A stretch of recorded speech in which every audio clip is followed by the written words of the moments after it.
এখানে আমরা দুটি শব্দ দেখতে পাচ্ছি। প্রথম শব্দটি হলো তিব্বত, দ্বিতীয় শব্দটি হলো সম্বর্ধনা। এই শব্দটাকে আমরা অনেকে উচ্চারণ করতে থাকি সংবর্ধনা বলে থাকি, সংবর্ধনা। এটা আমরা ভুল উচ্চারণ করে থাকি। এই শব্দের শুদ্ধ উচ্চারণ হবে সম্বর্ধনা, সম্বর্ধনা। এখন এভাবে আমরা কেন উচ্চারণ করব? এটার ব্যাকরণগত রুলস, ব্যাকরণগত নিয়ম হলো ব এবং ম আমাদের মনে রাখতে হবে।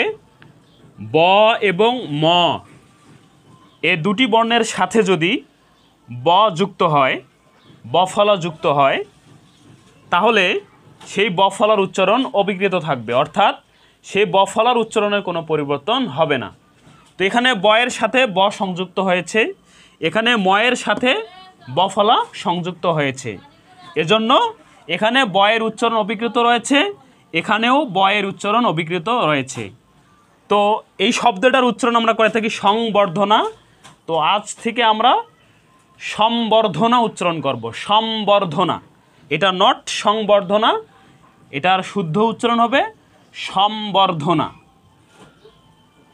সম্বর্ধনা।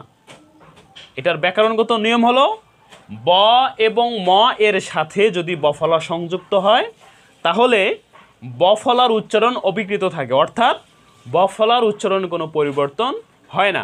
তো ভিউয়ার্স, আজ এ পর্যন্ত, দেখা হবে আগামী ক্লাসে। আসসালামু আলাইকুম রহমতুল্লাহ।